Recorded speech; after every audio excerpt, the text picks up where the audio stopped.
Türkmenistanda okuw ýylynyň tamamlanyp Tomuska diň çalyş mögsüminiň dowam edýän mahaly Mary welaýatynyň Bayramaly etrawynda zähmet çekýän çağalary has köp görse bolýar. Howanyň temperaturasy gündizlerine 40 gradusdan aşýan şu günlerde çağalaryň gazanç gözleginde köçelere çykmagyna ýurtda barha agyrlaşan sosial ykdysady kynçylyklar sebäp bolýar. Çağalaryň köpüsi bazarlaryň uly edary kärhanalaryň öňünde suw, çal we çilim satýarlar. Olar her baklaşka suwdan ýa-da çaldan özlerine 1 manat peýda galýandygyny aýtdylar diýip Adatlyk radiosynyň habarçysy şaýat bolan ýagdaýlaryny 30-njy iýunda gurrun berdi. Olar 10-15 ýaş aralygyndaky çağalar bolup, bir-birinden öňe saýlanyp raýatlara suw satjak bolýarlar. Çağalaryň ýene bir bölegi bazarlarda araba sürüp ýagny aljylaryň we satyjylaryň agyr ýüklerini daşap berip gazanç edýärler. Bu işi edýän çağalaryň sany ören köp bolup, olar köpelmese azalmaýar diýip habarçy belledi. Mundan başga da çağalar 4 tarapy açyk bastyrmalarda gökbakça önümlerini şolsanda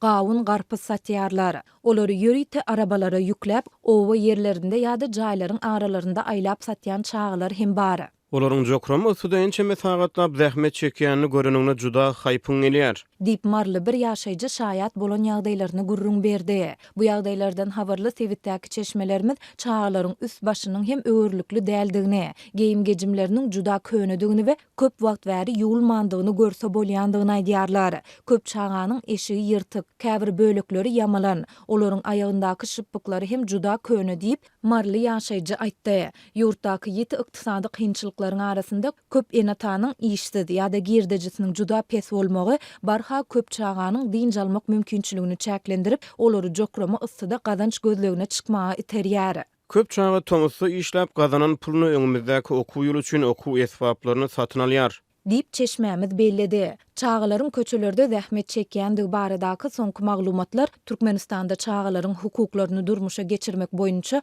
2023-nji 28-nji ýyllar üçin hereketleriň milli meýilnamasy tasdiklanylmagyndan bir hepde çemesi soňa gabat geldi. Türkmen Döwlet Habarlar Agentliginiň maglumatyna görä, bu kara çağı hukuklaryny we awadançylygyny üpçün etmek maksadyndan ugur alýar. Bu meýilnama ýurtda çağı zähmetiniň döwlet derejesinde de ulanylmagynyň fonunda kabul edildi. Ýurtda indi ençe meýil bäri çağalar oba hojalygy işlerine şolsanda şugundur we yer alma ýygnamak ýaly işlere çekilýärler. Munyň üçin olara käte ujypsyz möçürde hak tölense köplenç muht işçi güýji hökmünde ulanylýar. Bu habarlaryň arasynda orta mekteplerde okuwlaryň tamamlanyp iýun aýynyň başyndan Tomuska diň çalyş mögsüminiň başlanmagy bilen köçelerde gazanç gözleýän, oba yerlerinde agyr zähmetde işleýän çağalar hem köpelýär.